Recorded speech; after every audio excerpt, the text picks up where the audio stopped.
These questions are meant to assess how likely a prospective candidate is to cause a loss to the company, either by lying, cheating, or stealing. Here are some questions like this, and the questions they are really asking. It is okay to tell someone a small lie to spare his or her feelings. I am a liar. It is okay to take home supplies you use at work. I am a thief. If a cashier gave me 5 cents over my correct amount of change, and I did not notice it until I got in the parking lot, I would not for such a small amount go back and return the change. I will cheat the company out of money. It is maddening when criminals go free. I do not believe in our justice system. Therefore, by extension, do not believe in company policy if I do not agree with it. I dislike taking orders. I have no sense of respect for authority figures. I have done my share of troublemaking. I am a delinquent and should not be hired.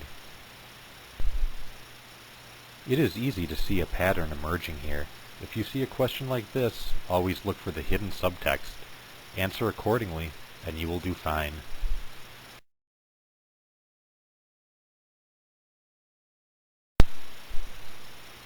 The next type of question tries to establish your work habits.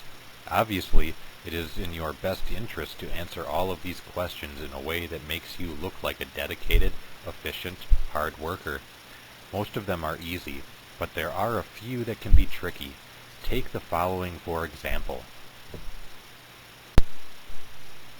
I work my best under pressure.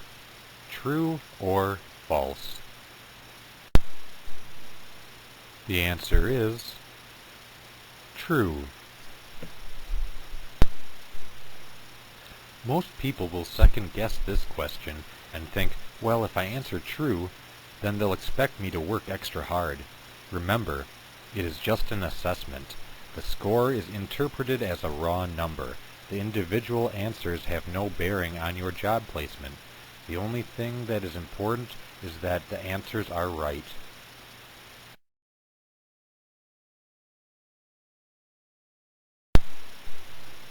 I work well with direct supervision. This type of question can be quite tricky because some people do work well under direct supervision, and there is nothing wrong with that. Nevertheless, to the writers of the test, the question is asking, if I am not constantly under supervision, I will slack off. This type of question attempts to establish your aptitude for customer service, leadership, and self-management. While you may work well under direct supervision, the real question is whether or not you need direct supervision, or will you slack off? The answer to this question is false.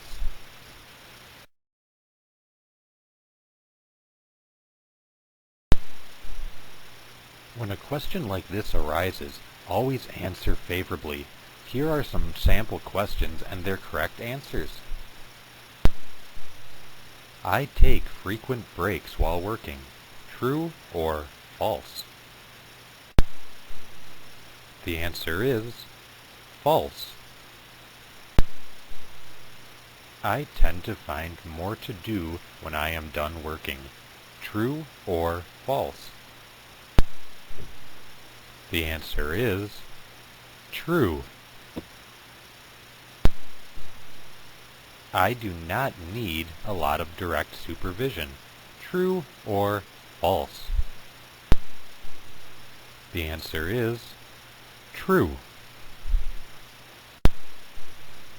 I work best under direct supervision. True or false? The answer is false. These are usually not that deceitful. but there are some to watch out for. Take this question. A customer approaches you who is obviously angry and starts yelling at you. You A. Yell back. The customer is being abusive and disrespectful and must be put in her place. B. Call your supervisor. C. Smile, calmly apologize to the customer, and then ask her what you can do to help the situation. D. Call the police.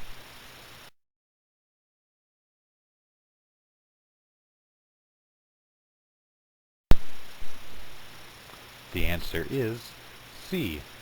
Smile, calmly apologize to the customer, and then ask her what you can do to help the situation.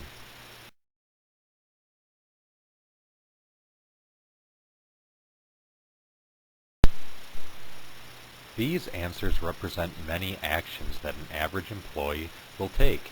The ideal employee will not overreact and call the police or get into a yelling match with the customer, but will also not go whining to the supervisor with every little problem.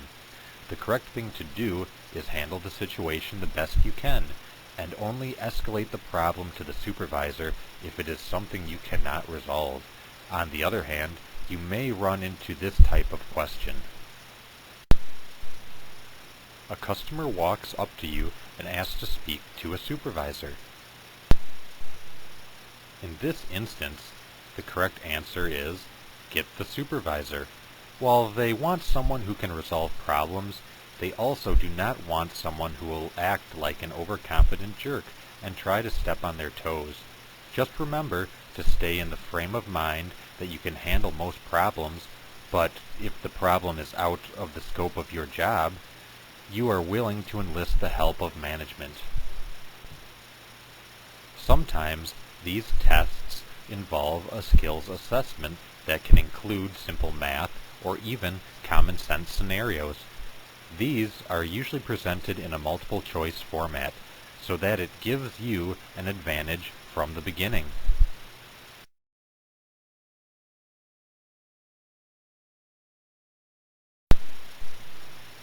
Remember the few simple rules of multiple choice testing. For math questions, there are usually 3 or 4 conspicuously bad, wrong answers and 1 correct one. So doing approximate calculations in your head will save you time. With verbal questions, the longest and most complex answer tends to be the correct one. Take the following for example. A quasar is A. A type of planet. B. A star. C. A supermassive, relatively small object located at the farthest reaches of the visible universe that releases more energy than the most powerful active galaxies. D. A cut of meat.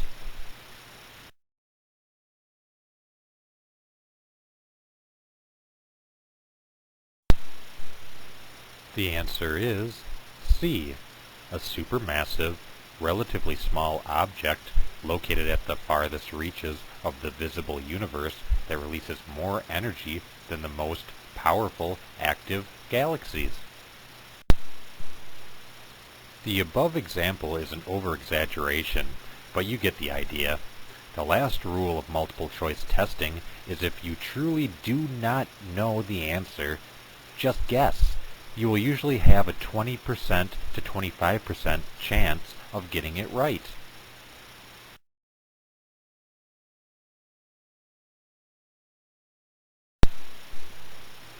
What you need to keep in mind as you take a pre-employment personality test is the underlying question.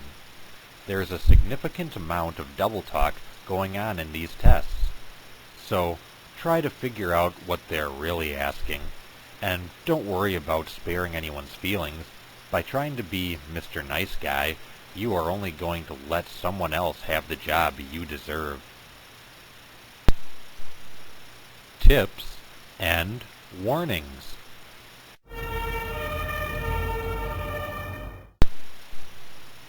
Sometimes these tests present you with various degrees of answers, such as strongly agree, somewhat agree, neutral, somewhat disagree, and strongly disagree. Treat these like true or false questions. Only answer with either extreme.